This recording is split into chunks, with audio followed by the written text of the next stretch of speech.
Hello. Hi, So I'm Laura, I'm Claire. and this is the ADHD Girls podcast. We're both ADHD, both have official diagnosis, but I think this podcast is pretty much for everyone or anyone that just feels they don't fit in, whether they've got a diagnosis, whether they haven't, whether you're just crazy. Oh, welcome. Everyone's welcome. We're just here really to talk about mental health women and women with ADHD. So I find we do have more kind of things going on with our mental health.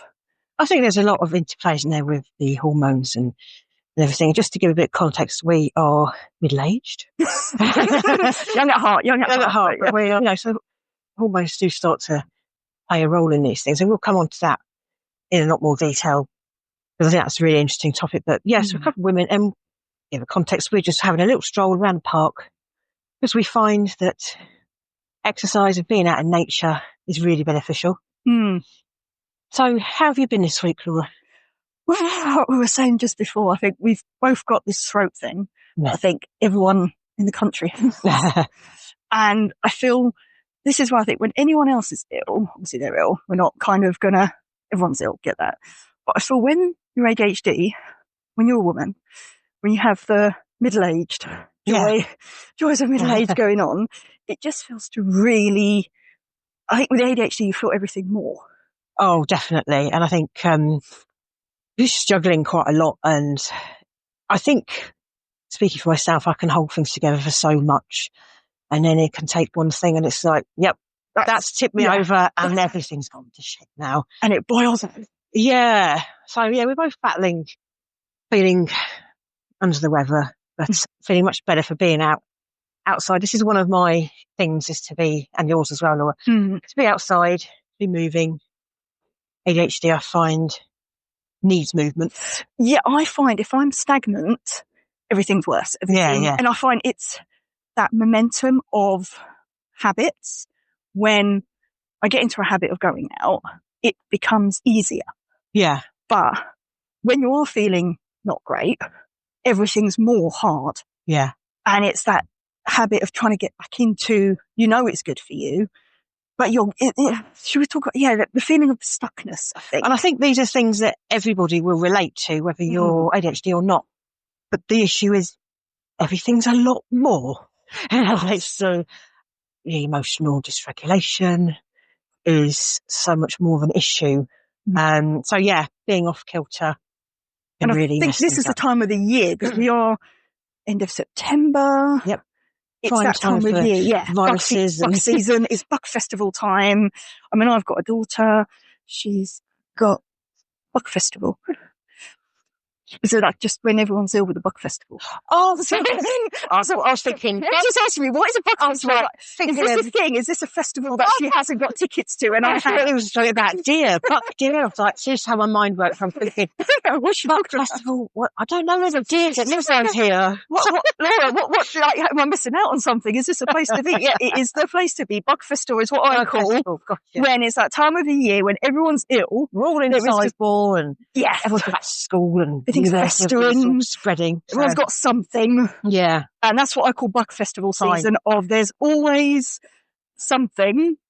Everyone's ill. And so it's a Buck Festival of there's just bugs everywhere and everyone's invited. We don't want to be it's a festival no one wants to be at. You can have multiple bugs at the same time. You don't have to have one. ADHD, we've got multiple nonsense going on. Yeah, definitely. And again, it just brought to the surface of like, oh my God, I don't want this, but it's overwhelming. Yeah. I don't want to feel ill.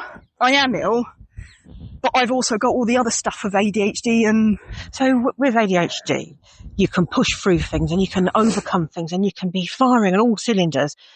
South and Law were just talking about this, how you can be on it, you can be on fire, your brain is just brilliant. God mode. God mode is brilliant. Absolutely, and you can do on anything. And then the crash comes. Oh, the calm down from God mode. So, we can push through, and then it's like, we're not very good at necessarily reading what's going on because we tend to overlook or dismiss our body readings, So like, no, I'm in God mode, I'm powering through it, I can push through, I can survive on 4 hours sleep. Okay, give me an example of your God mode, like recently when you've been in God mode, tell me what so that, people listening could go, yeah, I know what you're talking about. Okay, finances, for example, I'll be like, oh my God, I am going to be a millionaire like that week.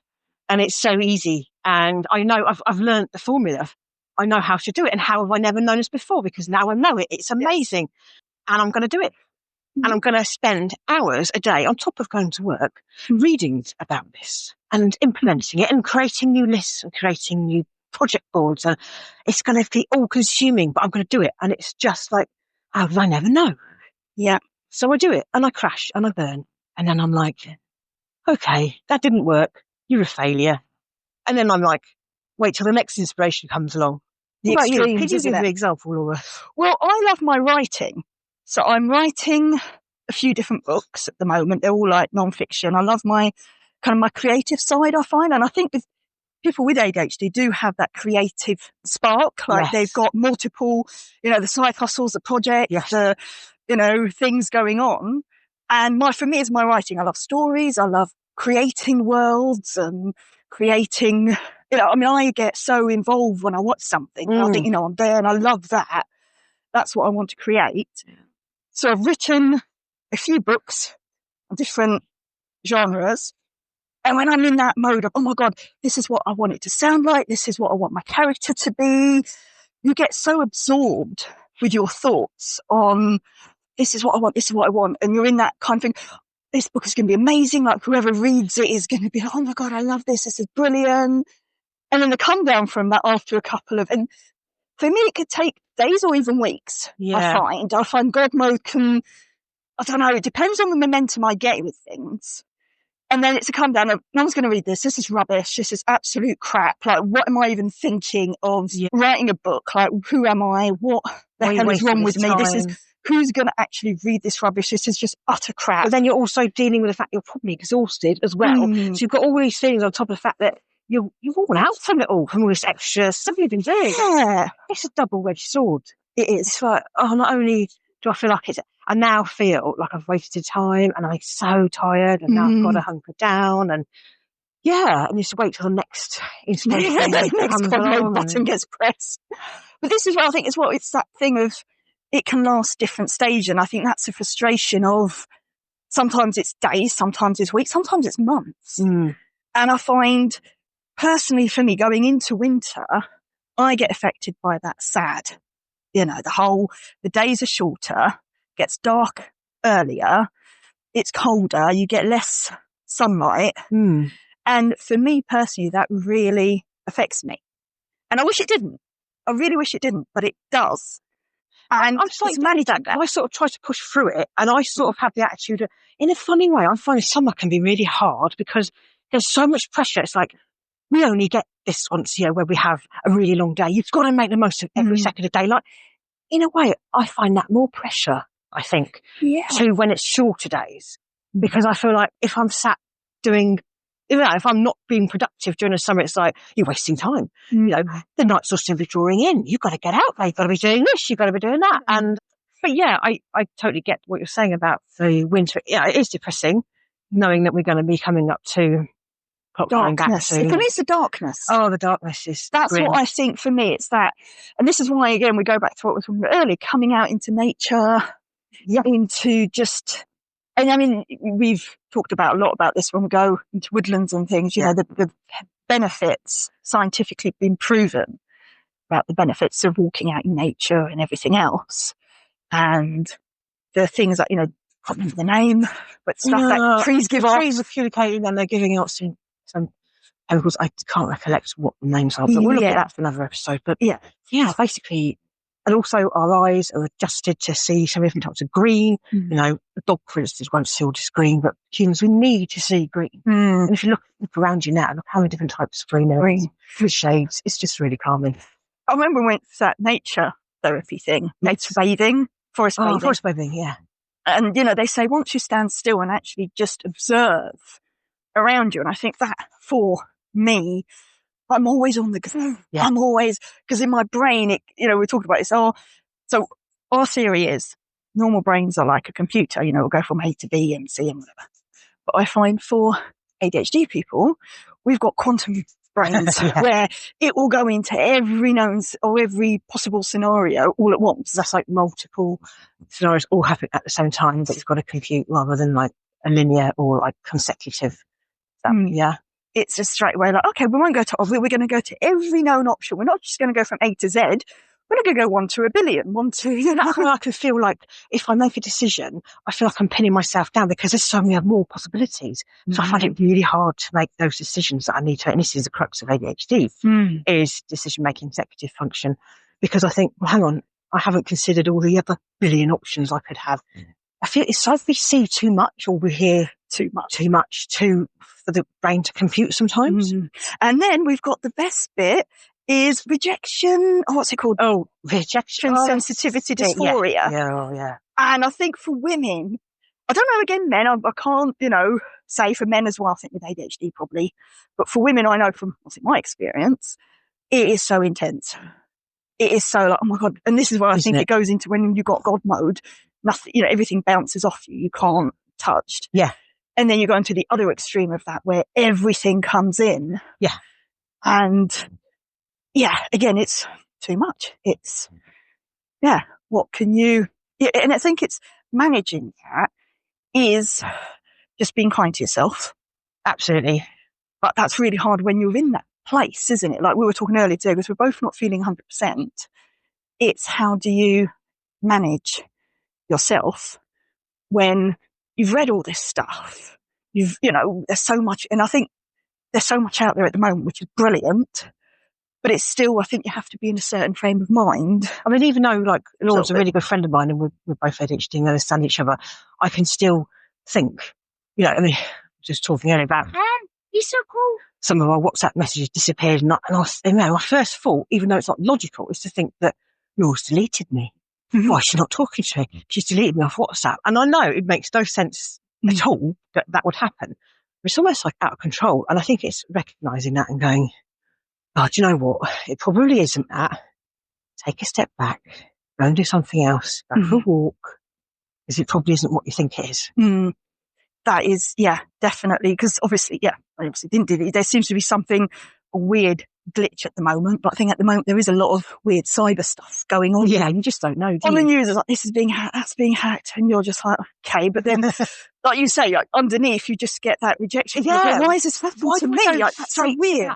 Pace of like, oh, she doesn't want to talk to me, and she's deleted me. Like, why would, you know, where's the evidence for that? There isn't any. And I guess it's a protective mechanism if you've had a lot of that in the past. I think it's ADHD we do because we don't fit in. Yeah. We do not fit into whatever normal circles. Look at that crow. Oh. Sorry, this is an ADHD podcast, so there will be random squirrels. Oh, look at that cute thing. But this is what I think, the brain, for our brains, any brain is wired for survival. Yeah. And ours is extreme survival of, why doesn't this person like me? And I think as women, everyone wants to be accepted, but I think women, there is that extra layer of image and, oh my God, why don't people like me? I want people to like me. And why do we have that? Why do we want to be liked? Why? I think it's a survival thing. I remember I went to a girls' school and, I wouldn't recommend it to anybody, actually, girl or boy. The allegiances can change, from the morning to the afternoon. I don't think you get the same with teenage boys. No, from what I hear from friends with boys just play. If there is an argument, they will just straight away there and then deal with it and then get on with it. Yeah. Well, girls, I think I don't know, but then I genuinely feel what should we call us? So ADHD or neurospicy people? Yeah, spicies. Neurospicies. I think there is more because we've got that multiple processing. Yeah. I feel we are not people pleasers, but we are just more, well, I don't want to hurt anyone because that's happened to me and I don't want to make anyone else feel that way. Yeah, that's definitely an element of it. Like, we don't want to cause that. We know we feel pain quite deeply, so we don't want to cause that. That's definitely one issue. And the other is, I think, not being sure because we've got so many inputs coming into our brain. Sometimes I second guess myself if I'm doing the right thing. I see, spending far too much time thinking about different scenarios, and it doesn't really matter. But prepare yourself with your own thoughts that haven't. Yeah, that's the beauty of ADHD. Yes. Yeah, I just hurt myself. I'm just going to sit here, think about things that... But we're playing in a crisis. Yeah, great in a crisis, because I think that everything just is firing off filter. We're able to somehow quieten everything else and just see what's important. And it's almost like, yeah, I was born for this. Yeah, I've my kicked in brain now. is alive. Yeah. That's when it comes alive. And my personal thing is 10 o'clock at night. That's when my brain comes alive. So again, I've read somewhere that people with ADHD or whatever you want to call it, between 10 and 2, that is when our brain is at its most kind of peak performance. Yeah, there's something about a delayed circadian rhythm. And so, unfortunately, I have to get up for work at 5:45 in the morning, which isn't the best for an ADHD. Apparently we function much better with a circadian rhythm that's moved back a bit, and I should be better in the evening. But, what can you do? That's life, really. Those damn bills won't pay themselves, will they? They won't pay themselves, no. But, yeah, in a crisis, it's like, I remember last summer, I think it was, I came across a lady that had fallen in the park. She'd quite clearly broken her wrist. And I was like, no problem. I'll sort this out for you. Yeah, give me your phone. I'll sort out. They call everyone. I've never met you before, but I'm so calm. I've got a dog with me. I've got her dog. I'm trying to separate the dogs. I'm immediately giving commands to people. Can you sort this out? Because I find it no problem at all. Yet when this sort of thing, when it isn't a crisis, I'm like, okay, I might create a crisis. Decision paralysis. When it's yourself, when it affects you. Oh yeah, when it affects us, yeah, I think that's true. When I think I have to overthink it to the point of I don't do anything. But I think similar to you, if like ages ago there was a girl at a playground and she fell and she wasn't moving, and straight away it was like, well, I'll go and get a blanket from the car. I'm going to do this. If someone phone this, have you done that? State, I think because we've got the overview, we can kind of see right what needs to be done here. Yeah, and we can just naturally go into that. And as well, I think genuinely, I feel like I do want to help people. It's that genuineness of like, oh God, I can see if I was in that situation, I'd want someone to just go, you know what, I want to help. I want to do something. It's also the dopamine. It gives us a massive amount of dopamine. It's like action, talk about how movement's good for us and being out in nature and everything and moving. And it's like, okay, I'm not stuck. I now have to do something. I'm required because it's an emergency or crisis. I've got to sort it out. But yeah, it is easier when it's other people, definitely. I can be stuck on my own issues. Very stuck. I'm like, I will be stuck with them for life. Issues, but someone else I could. I'm like, go. No, well, yeah. Have you? Let's do this. Let's do that. And I think that's probably what I haven't got the evidence for this, but I've anecdotally heard that a lot of people who work in nurses, paramedics, etc., quite a lot of them probably might be neurospicy because it might suit that sort of brain to have a constantly changing environment and. The element of like being of not service, but just genuinely helping people. It is there. No 2 days the same. No, I can't. The jobs that I've had have always been completely not usual hours, because when I did do normal hours, I was just in a really bad place, mentally, physically. I just couldn't do the 9 to 5. But the second I was then in chaos, I was like, I love the chaos. But when I was in chaos, I want chaos, but I want it on my terms. Chaos is great if it can be left at the door and not brought home. Yes. But I find my brain brings exactly. with me. And then it becomes... And I'll be feeling bad about something I did like ages ago. I'm like, oh God, I forgot that. And then I'll feel really bad, even though the other person's probably like, oh, that doesn't even register to me.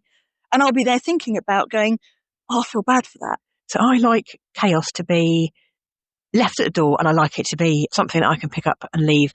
And I lost my train of thought. Isn't that interesting? It's completely got its. This is a genuine ADHD podcast. I'm looking for the trees now. I think it's floating by. Somebody else might pick it up in a minute.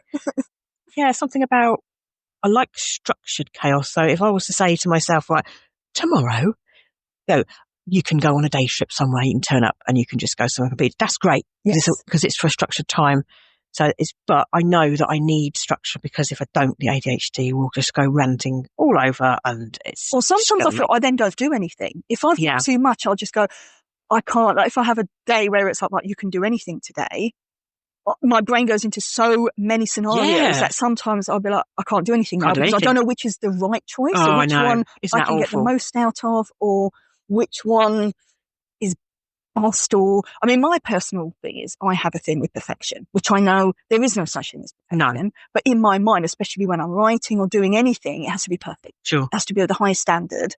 And I don't know why I put myself under that when I know, and I've read so many books on this of, progress is better, habits, motivation, blah, all of that stuff. And I know it. Yeah. My brain knows it, but it's almost like there's that side of my brain that's like, no, I'm going to mess you up now. No, you're not doing well enough. You haven't. Yeah, you're right. shit. What are you doing? What are you even doing with your life? And it goes from that extreme of, well, I want to get this right. I want to do a good job. I want it to be, a really good version of whatever it is I'm doing. And I know I'm putting the pressure on myself and I can't stop. I can really relate to you saying about having a day where there isn't a lot of structure. If I have a day off from work, I work full time. I have a day off from work. Sometimes it's painful thinking there is so much I need to do, I want to do, but I don't know where to start. And, I can beat myself up so badly and think I haven't done any of the things that were either enjoyable or productive. And in fact, I spent the whole day in an ADHD paralysis of brain going round and round and round. And it's just really grim. It doesn't help anyone. It doesn't make me a better person. It just is a stick to beat myself with. And we have to point out, it's not laziness. We know it's not laziness. There is a difference of... Laziness would be that you would be okay with it. The difference is I'm not okay with it. I'm not okay with... And in fact, it might look like I'm doing nothing. I'm sitting on the sofa, but my brain is working at a million miles an hour. Yeah. And I think that's what's exactly really the same. important to tell people about, because on the surface it looks like laziness, but we would hate to be called lazy. Yeah. To me, lazy is you're quite happy doing absolutely nothing. Yeah. And I feel guilty. I feel like I want to do these things and I'm not doing it. I know I'm not doing it, but it's trying to get that momentum. For me personally, I find momentum. Once I've got momentum in something, I'm all right. But it's getting that momentum. And like for me, I used to go running. And the hardest part of a run for me was putting my shoes on. Absolutely. Because once I was out on a run, I was absolutely fine. Yeah. But it's that before you do something, trying to get yourself into doing it. And like same with you, it's that like, oh my God, what I feel like crap for not doing it. Like at home, I have a massive pile of ironing, laundry, all that stuff. And like, it's looking at me, mocking me. And I'm just there looking back at it. And it's almost like we're having this face off. I'm thinking, you're just a pile of nothing. Why am I? And the best thing I heard was, it's your own thoughts that you're arguing with yourself. Like it's a thought in your head. You have control over it. But I feel like I don't always. Sometimes I do. Like this is where, when you click on that God mode. Isn't that the crux of ADHD? We can't. And this is it. Like somebody else might looking out and saying, well, just tidy your room. Just do it. And I'm like, I wish I could. And so we employ lots of strategies, which we will definitely be sharing with you. We've got a lot of strategies we use to get started on something. And healthy strategy, because I think this is where like the best thing I read about when, we've gone through lots of like therapy and lots of different counseling things. And it's that thing of trying to get healthy things. Yeah. Because obviously I remember I went through one thing and they were talking about a lot of people might turn to alcohol because to them might be a coping mechanism, but is that a healthy way? And again, it's not about judgment, but it's just about really like, okay, let's make a decision that your future self will thank you for. And it's trying to get, and it is hard, let's be perfectly honest, everyone has bad habits. So I think for this, it's not about shaming anyone, but it's just trying to really kind of get you into a good mind frame of, you are going to feel like crap. Sometimes you will, sometimes you won't. And both of us have been in good places, not so good places. And it's just listening to going, right, if you are feeling however, that's okay.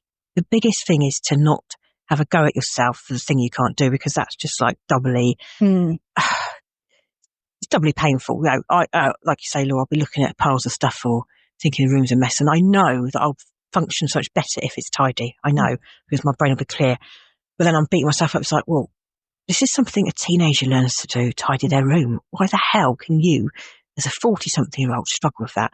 But no, it's about being basically saying, no, don't beat yourself up, because there are ways at it. There's a reason for it. There is. And sometimes, it's just saying, prioritizing, like, is that, in your mind, that pile of laundry might be, oh God, it's there, it's mocking me, like it's been there for ages. But sometimes you just think, whatever reason you're not doing it, it's fine.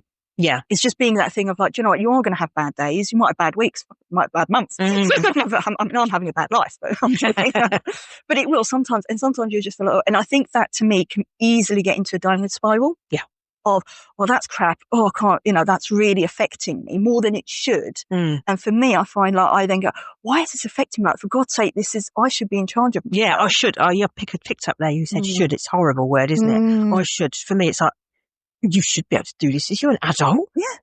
What sort of adult I can't feel like an title? adult. I feel like me, but in a bigger body with Yeah. responsibilities that I don't want. Interesting. But I don't feel like an adult. And I feel simultaneously older than my peers and younger than my peers, which is great. It's just like, you know, way to feel completely alien from everybody else. Laura gets it. Yeah, 100%. I've been there of like sometimes when, again, I think it's that God mode. Yeah. Where you're like, no, I've got this. It's fine. I'm in control. I know can what see I'm everything. doing. I've worked out the secrets of the universe. Yes. In fact, I can see the DNA dancing around me, you know? Yeah. It's great. These so many insights we have. You have that deep feeling and connection to the world around you where you're like, I've got this figured out. I know this is like a whole experience for us. And other days, I either feel everything or I feel none. Nothing. Yeah, it's I feel awful, completely isn't it? numb of I think I felt so much. My brain is over processed and it's fried out. I now can't feel anything. So that's the regulation that I was saying about, you know, we're not well regulated. It's an issue of regulation. So sometimes just like to be on a level, not have this God mode, because we know the alternative is going to be pretty awful. I'm in the middle for such a brief period. Yeah. Sometimes I'm like, okay, I feel okay. I don't feel good. I don't feel bad, but I feel managed. You know, I can manage things. And then it'll go, the needle will go either up or down where it's that heart monitor of like, which way is it going to go? Let's go here. And it's like, yeah. And it's just, again, hopefully, if you're listening and feeling, oh my God, yeah, I can relate to this. This is what we're just going to be honest. We're going to talk about a lot of the struggles we have, which you may or may not have, but it's just, this is meant to come for a place where you can just come along and just listen and go, yeah, I kind of get what they're talking about. Yeah, join us on our walks. Join us on our walks. This is what But it's two women. We'll chat about what's going on in our lives, and it's great to get that external opinion from Laura, because sometimes she, like I say, you know, it's easy to see it in someone else, isn't it? Sometimes she'll be like, oh, that's because of that. And I'm like, oh yeah, I don't need to beat myself about that. And then you're the same. Like sometimes I'll be like this and you can show, what is it that? And you're like, yeah, actually, yeah, you're right. And it's having that outside perspective where you're like, yeah, that's a nice way of putting it. Yeah. Some ruminations. Yeah. I think we just want it to be a safe space for, again, we're ADHD women, but anyone obviously can listen, and hopefully you'll just have that feeling of, I'm not alone. I have similar feelings. I'd hope us to be there for like, I want to sort of discuss the things that I wish I had been able to hear about when I was wondering what on earth was wrong with me, because we're post-diagnosis. So I want to be giving out information and just chatting about things that affect us, so that the me that was 3 years ago could have heard and gone, oh, bloody hell. I didn't realise it was that. Yeah. Yeah. I think there's a lot of younger women and girls who now have access to, you know, when we were younger, we didn't have podcasts or online stuff, or, you know, there was so much that it was like, well, we don't have could you imagine if we had this when we were teenagers and younger, and it just would have made life so much easier. But the only reason I say 3 years ago, that's kind of the timeline from when we were diagnosed. So we've spent most of our life thinking we were failures. Yes. Why is not necessarily true? And that's what I think a lot of my friends aren't ADHD or neurospicy or whatever. And when sometimes you start talking to them, they're like, no, you know, they look at you in a way of like, what the hell? She's making something out of nothing. I mean, what do you make an issue out of that for? Just get on with it. Yeah. We all get tired. We all get this. Yeah, we're not. So shall we end with, how did your ADHD show up this week? Well, this is why as well, we were just talking about this of like, well, what is the difference between you and your ADHD? I mean, we are ADHD, or are we? Or do we have ADHD? Does ADHD have us? Probably has us in a grip, doesn't it? Yeah, feels like. Yeah, some days it does feel that way. So, well, I've been deploying my noise cancelling headphones quite a lot this week. The reason being that too much outside stimulus just gives me nothing to focus on. So I put my noise cancellings on, and I instantly bathed in a warm cocoon of gentle, either, you know, just some background noise, some white noise, or just nothing in particular, but it just cuts out the 15 different conversations I can hear, which my brain is trying to latch onto and figure out someone's life by hearing about it. So yeah, noise cancelling headphones for me. For me, I find at the end of, because I've not been 100%, but I still find my brain really, really struggles to wind down after a day. Because again, late at night that's when it starts to, God mode starts switching on. I'm like, no, it's bedtime. I have to be up at 7.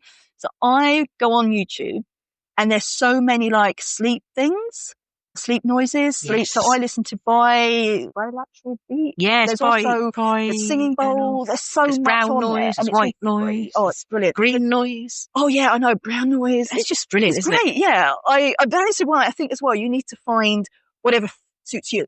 So just go on. And I personally just kind of, and that's why it's not even like I go for a certain one. I just have to think, right, I like that sound. That's really, there's actually not really a song, it's music it's called Weightless. And I can't pronounce the people who made it, but it's meant to lower your heartbeat naturally. Yeah. And I think it's about 10 minutes long and it's just music. And I find I put that on at night and I have been going to sleep a bit easier because that's the other thing is like I kind of got tossing, turning and, I have a pad and paper next to my bed because I find that's when my brain's like, I've got this great idea. And in the past, I've always gone, oh, remember that because that is such a good idea. I will definitely remember it in the morning. And then the next day, my brain's like, what? What are you talking about? I'm like, damn it. So I write down my things. But yeah, I listen to, so my ADHD has shown up with, trying to quieten my mind, listening to something on YouTube that gets me to wind down at night. Yeah, you've got YouTube and I've also got the Calm app. And you can select either sleep stories, if you're having trouble sleep, or you can choose different noises. Like I say, brown, green, purple, I don't know. Make up your own multicolour rainbow. Neon coloured, whatever. But yeah, throughout the day, I'll put that on. But it helps. Yeah, great. Well, perfect. Hope you've speak enjoyed. to you next time. Yeah.